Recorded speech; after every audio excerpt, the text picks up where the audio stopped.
The Pixel 9 Pro XL sets new records for having the brightest screen around and has the longest battery life in a Pixel, but the minor camera and processing performance leaves more to be desired, especially when it's $100 more. Something different happened last fall. For the first time in a long time, I made a Pixel phone as one of my daily drivers, and it's a decision I don't regret after putting the Pixel 8 Pro through countless photo shootouts and comparisons against all the best phones around. Now that its successor is finally here, I have high expectations for the Pixel 9 Pro XL. That's because the Pixel 8 Pro stuck around for almost a year, even when newer Android phones like the OnePlus 12 and Galaxy S24 Ultra tried to tempt me away from it. Google's rearranging its Pixel lineup because instead of just one flagship model, we are getting two Pro models instead. Technically speaking, the Pixel 9 Pro XL is the direct successor to the Pixel 8 Pro because of their similar sized screens, whereas the Pixel 9 Pro has a much smaller display. I break down all the details about them in my Pixel 9 and Pixel 9 Pro versus Pixel 9 Pro XL comparison.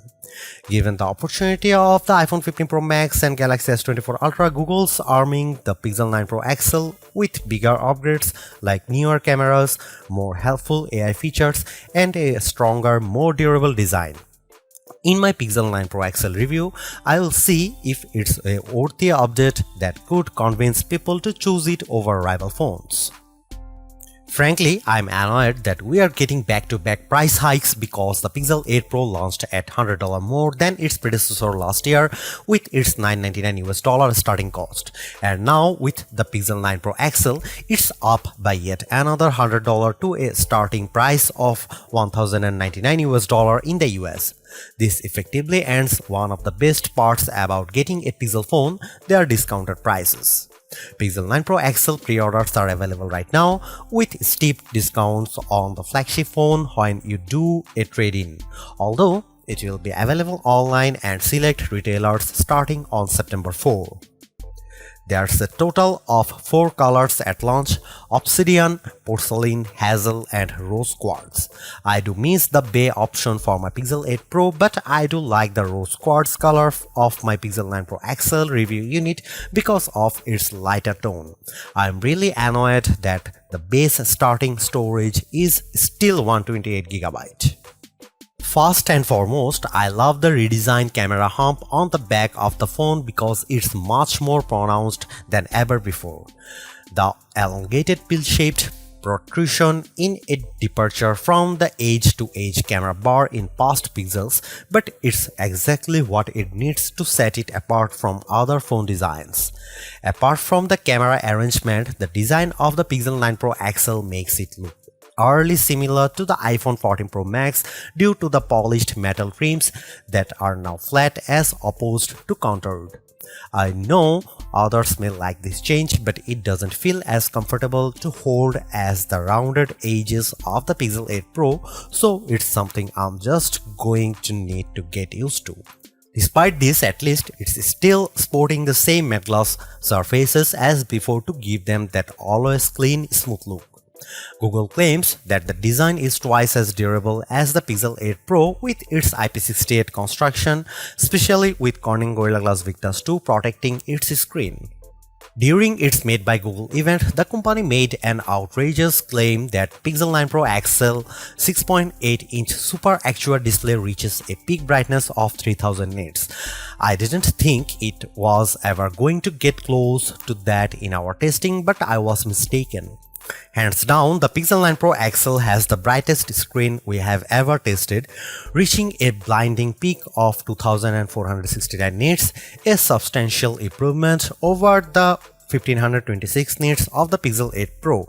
And you know what? It shows outside when I play the same 4K HDR clip, with the Pixel 9 Pro XL being noticeably brighter than the Pixel 8 Pro. But it doesn't end there either, because this OLED panel looks marvelous with its rich color tones and wide viewing angles that barely show any distortion when I look at it from an angle.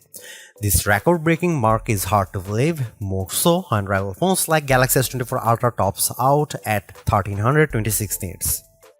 I am starting to believe that phone makers are leaning on software more so than the hardware to propel their cameras, and the Pixel 9 Pro XL is proof of this. That's because its triple camera system consists of a 50 megapixel main camera, 48 megapixel ultra wide and 48 megapixel telephoto with 5x optical zoom. Technically speaking, the main and telephoto cameras are identical to Pixel 8 Pro, however, the ultra wide benefits from a wider f1.7 aperture, which makes it more suitable for low light. While the rear cameras are similar for the most part, it's the selfie camera that gets the biggest upgrade. A pixel crunching 42 megapixel autofocusing front camera with a wider 103-degree field of view.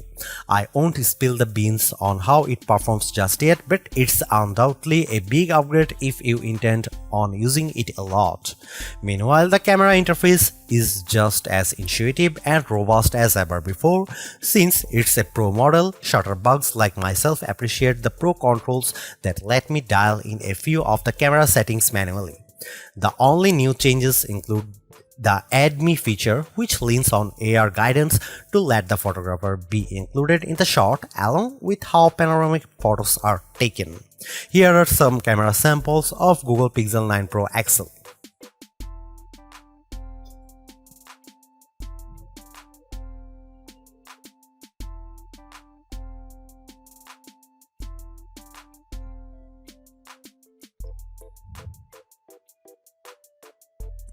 Another reason to choose the Pixel 9 Pro XL is because of its ability to shoot at up to 8K 30 FPS, whereas the previous Pixel 8 Pro caps out at 4K 60 FPS. On one hand, I like the extra utility of 8K recording because it gives me more playing zoom to edit videos by cropping them or adding digital pans or zooms in my video editing software, but you will need a high performance machine to handle them. While there are plenty of shooting modes and settings to adjust with video, like choosing between 24, 30 or 60 FPS, it still lacks full manual controls to get me the look I really want to go after. Here are some video samples of Pixel 9 Pro XL.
The biggest area of opportunity for the Pixel 9 Pro XL is without a doubt its processing performance, mainly because last year's Tensor G3 underperformed against rival chips like Apple's A17 Pro and Qualcomm's Snapdragon 8 Gen 3. With the Tensor G4 calling the shots, it's an improvement over the Pixel 8 Pro with Geekbench single and multi-core scores averaging at 100, 929 and 4747 respectively. On paper, it beats Pixel 8 Pro's scores of 1699 and 3666, but it trails the performance benchmark results of the iPhone 15 Pro Max and Galaxy S24 Ultra. Despite this, I am happy to report that its performance is buttery smooth and responsive with all the normal functions I do on my phone. I am also pleased by how it manages to keep more apps in memory with its upgraded 16 GB of RAM, which means less refreshing if I am multitasking. Over on the graphics performance side of things, it's a minimal gain running 3D benchmarks Wildlife Unlimited test to see how its GPU handles. Its 55.63 FPS score in well in line to what I expect out of a flagship device, but it's barely an improvement over the Pixel 8 Pro's 52 FPS score. And compared to the Galaxy S24 Ultra and iPhone 15 Pro Max, the Pixel 9 Pro XL doesn't come close to matching their insane frame rates. But don't let GPU performance tests be the single determining factor, because I loaded up Age of Origins and Modern Comfort without any hitch to either of their performances, even when there's a lot of action happening. The Tensor G4 might not be the speediest piece of silicon on the market, but it's certainly bringing along improved power efficiency. That's because of Pixel 9 Pro XL has 5060 mAh battery, which is marginally better than the Pixel 8 Pro's 5050 mAh1. Given how the Pixel 8 Pro came up short at 10 hours and 3 minutes in our battery benchmark test, I'm impressed that Pixel 9 Pro XL beats it in stunning fashion, clocking at 14 hours and 37 minutes at its longest. This is the kind of leap I want to see in any successive device, so I am delighted that we finally have a Pixel with extraordinary battery life. It has taken years to get here, but it's lasted me easily through a day with little worry. In fact, it hovers around 15% battery life each night right before bedtime. Battery life is a key area people look at when buying a phone, so it's long overdue that a Pixel can finally keep up with the competition. On the flip side, the Pixel 9 Pro XL also gets a boost with faster 37W wire charging, which is slightly off from Pixel 8 Pro's 30W charging. This results in getting 63% charged when in 30 minutes of charging, while the Pixel 8 Pro got to 59%. However, wireless charging is still capped at 15W with the use of a second-gen Pixel stand and a slightly slower 12W speed with QI wireless charging. Usually, Pixel devices launch with latest version of Android, but Google's choosing to launch the new Pixel 9 lineup with Android 14 as opposed to Android 15. I know there are people who are on the fence about this decision, but I'm not. Yes, there are certainly new features that accompany Android 15, but the new exclusive Pixel features are enough to tide me over. Of course, AI features play a huge part in Google's phones, and the Pixel 9 Pro XL is no exception. While it doesn't gain as many features as what the Pixel 8 Pro introduced, I do like how the majority of them have a practical purpose. Here's all the new AI feature. First of all, Google Gemini is the virtual assistant that handles everything on the phone, from asking it to create a list of places to visit on your vacation to controlling your favorite smart home devices. What's even better is that I can access Gemini Live by pressing on the corresponding button in the Gemini app. What I am impressed most about Gemini Live is the assistant's ability to handle natural conversation, like when I ask a follow-up question while it's speaking. It's even better that it sounds like I am having a conversation with an actual person.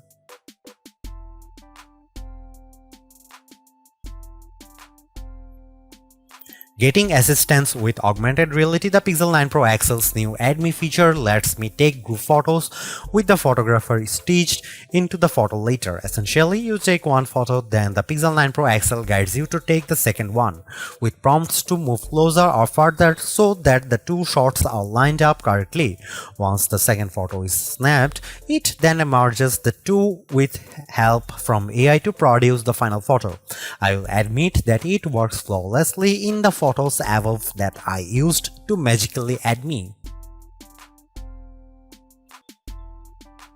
Clearly, there are improvements with the Pixel 9 Pro XL. Apart from its brighter display and longer battery life, everything else about the Pixel 9 Pro XL feels like its modest upgrade at best, which is made tougher due to its $100 price increase. While the new AI features are helpful, I was hoping for bigger improvements around its camera and processing performance.